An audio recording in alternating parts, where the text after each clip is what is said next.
Ladies and gentlemen, as you can see for those watching us on TV, we're at Radio Row here at the Super Bowl, but I'm going to be very honest with you. I have a lot of gratitude with all the people we've been able to speak with, all the NFL current and former NFL players, but I'm tired of talking about Subway sandwiches and Old Spice and Pizza Hut and Domino's and all these other things. I need to cleanse myself and talk about professional wrestling, which is why we're getting away from Radio Row. Joining us here on the phone is one of the best, Nigel McGuinness. Nigel, how are you, my friend? Yeah, doing fantastic. Thanks, Adrian. Very, very excited about the weekend, which I'm sure you are as well, right? Have you got any bets down or not? No bets. We try to stay away because we didn't say this before we started the interview. So I live here. This is home base for me. Matter of fact, this is one of the few times I'm here on the Strip because we try to stay away from it here as locals. And you talk about this weekend, like obviously there's a football game going on, but not only that, AEW Collision, the first time AEW's coming to Vegas outside of a Double or Nothing weekend, the very first Collision, the very first pro wrestling event at the Dollar Loan Center. That's Saturday. You can get your tickets AEWTix.com. But before that, to kick off the weekend, this Friday night at the Nerd Bar on Fremont Street is going to be fantastic as Nigel presents a magical evening. You can go get your tickets right now at eventbrite.com. And we need to get into all the magic and everything, and we will. But before we start, obviously, American football, I assume, is not one of your sports of choice. But what do you view American football and the phenomena of the Super Bowl and the NFL and all this stuff? Yeah, I have an appreciation for it. Obviously, I grew up as a fan of the Dallas Cowboys with no idea of really who they were or what American football was, to be fair. And then when I went to university in England, we had an American football team, as we called it, the Leicester Lemmings, and kind of suited us very well. I think we only played about 6 or 7 games. I was the leading touchdown wide receiver with 1 touchdown for the entire season. So that's how way to humble yourself. You way to stay humble because it was only a touchdown, but damn it, it was the leading one. And ironically, as you speak, I'm like, well, hey, Tony might not like to hear this, but the Jaguars might be moving overseas to Europe, so that would be fantastic. I know they're trying to branch out the fan base. So Nigel, I wasn't aware of all the magical skills you got outside of the ring until you appeared and almost tried to kill, honestly, RJ City with all the vinegar shots. So please tell me how this came to be and also what people can expect at the Nerd this Friday. Yeah, so my love of magic began, I think largely when I was a kid. There was a guy at high school who did a few magic tricks, and I paid £5 because I was so enthralled to learn how to do the trick. And it was very simple, just a simple palming of a few cards. But from there, as I grew up and I started going to wrestle in Japan, a lot of times sponsors would take you out, you'd be sat out eating dinner for 3 hours, and I wouldn't be able to speak the language at the time, and so I felt a little bit awkward.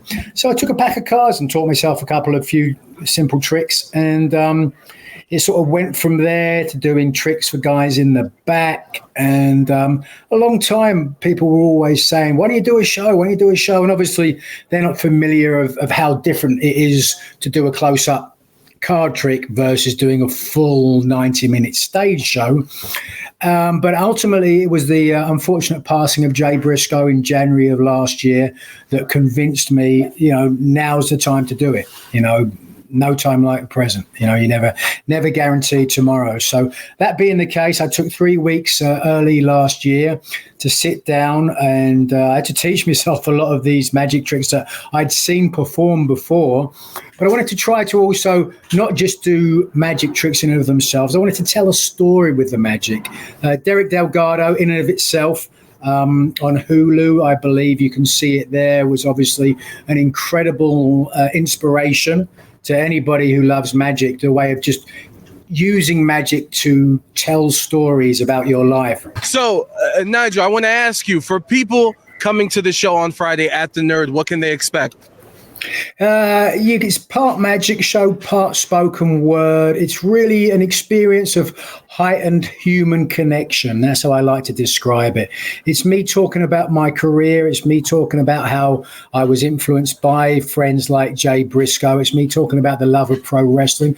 And it's me mixing that with magic as well. I get guys up on stage. I do some mind reading, some card effects as well. So it's just an incredible evening, and you will leave feeling like you've just watched something you've never seen before, certainly. You know, I've been very lucky to have a lot of people come to the show who I'm friends with through wrestling. There'll be a lot of the guys coming out from AEW as well. So if you want to see some stars, come down for that. But come for the stars, stay for the magic. It's going to be an incredible evening, and one you certainly won't forget or regret. And don't you dare bring 50 different action figures for them to sign, okay, people? Hey, real quick, I have to ask you, because obviously, you know, in wrestling and in any form of entertainment, there are some landmark cities that you get to perform in, that you want to perform in. Yeah. And obviously, Las Vegas, we have entertainments of all kinds, including magic and magic shows and magic tricks and stuff. So to be able to bring this show to Las Vegas, that's a landmark for you, I would believe, right? Yeah, absolutely. To some extent, Las Vegas is synonymous with magic and some of the greatest magicians in the world. Certainly, Penn and Teller, David Copperfield, to mention a few. My great friend Matt Pomeroy from England is just starting in residence out there in Vegas next weekend as well. So he may even be at the part of the show. So it's very. I'm very excited to come and be part of it. But what a weekend to choose. No, 100%. And now we get into the squared circle, or actually I should say into the broadcast booth. I take my interviews very seriously, research. So you see me looking down at my laptop because I want to make sure I get this line correct. In your opinion, Nigel, is this the greatest line you've ever said in any sort of broadcast you've been a part of? Quote, Christian Cage has done for turtlenecks what Britney Spears did for visible thongs.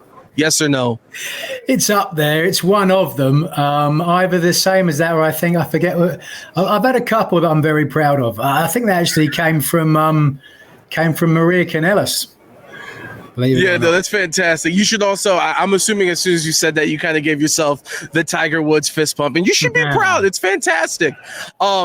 Another thing I do want to ask you is, and I've been fortunate enough leading up to this show, talking to some of the stars of AEW, and I'm going to ask you the same question I asked them as well. You look at the landscape of professional wrestling, right?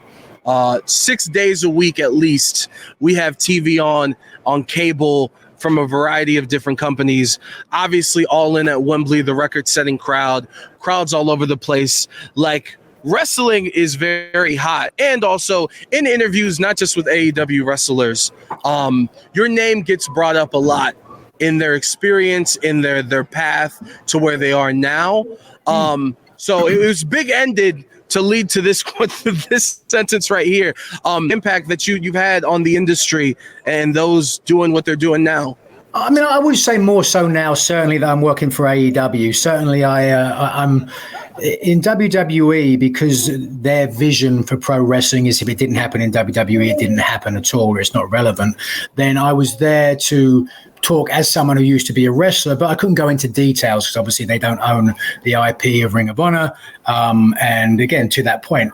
So, but in AEW, I certainly think there's more ability to talk about I wrestled this guy and I wrestled this guy in Ring of Honor, or talk about other promotions as well. And that's one of the things I love about AEW is that they don't try to have this notion that it's them and nothing else exists around it. And listen, if that's your goal, that's your aim, fair enough. Certainly they're making plenty of money. So I just love, though, as a fan of professional wrestling, that ability to talk about history that they can't monetize, talking about other promotions that still exist. You know, it's not like the Wild West, but you just have far more ability to do that.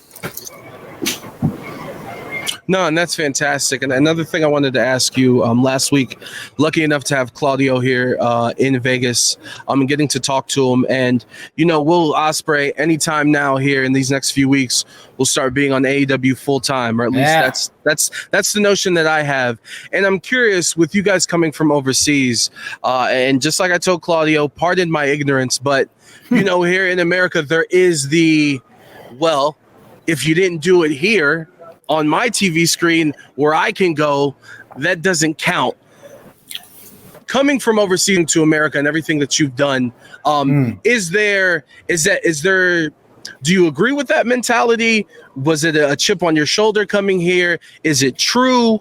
If you could kind of delve into that. I don't think so. And I think certainly nowadays the world is far more easily accessible. So something that happens on a show in England, for example, Progress are doing some great things over there. They have their Super Strong Style tournament every year that I was a part of last year. So, a great match is a great match. Now, obviously, there are certain platforms that are more visible and people talk about more, but there's plenty of smaller independent promotions in America as well at that same sort of level.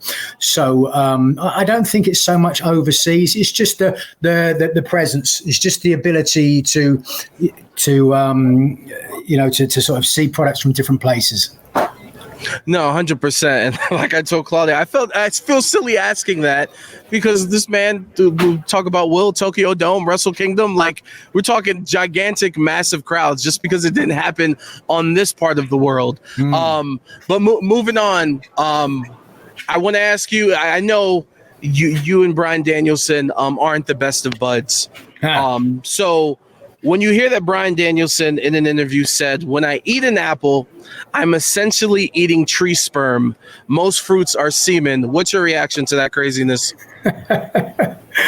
I could make a very biting comment, but I don't want to be quoted out of context, certainly.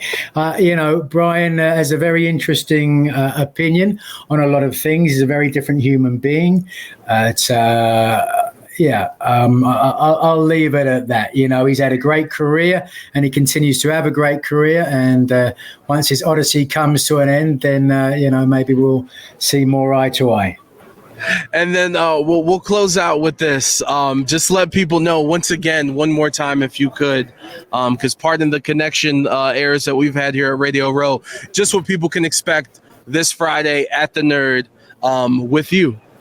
This Friday at the Nerd is going to be an incredible experience of heightened human connection. There's going to be magic. There's going to be story. There's going to be experience. There'll be superstars from AEW in attendance, but that doesn't mean that, if you're just, and there's certainly nothing wrong with being just an AEW wrestling fan, you're the best in the world. So there'll be plenty of those there as well. Everyone's going to be part of the show. It's going to be an incredible experience that you won't forget and or regret. So you can go to my social medias at McGuinness Nigel to get information about tickets. There's still a few good seats available, and the Nerd is an incredible venue as well if you haven't been there in Vegas, so go there and check it out. We'll be seeing you there on Friday night, and then of course the following night and Saturday, AEW Collision down there in Henderson. Every time we have a collision, people go out of their way to try to really put their flag in the map. There's that inter-brand competition in AEW. Some guys are on both brands, but speaking from someone who does Saturday night, I'm so proud of the product, so proud of everybody in front of the cameras, behind the cameras. I couldn't be happier to be part of the promotion. And if you come out Saturday, you're going to have another night that you will remember for a long, long time. Fantastic. We will be in attendance, and next time you guys are in the city, I'm going to need you next to me away from internet connections. All right, Nigel, thank you so much for the time. No worries. All the best. Thank you, Adrian.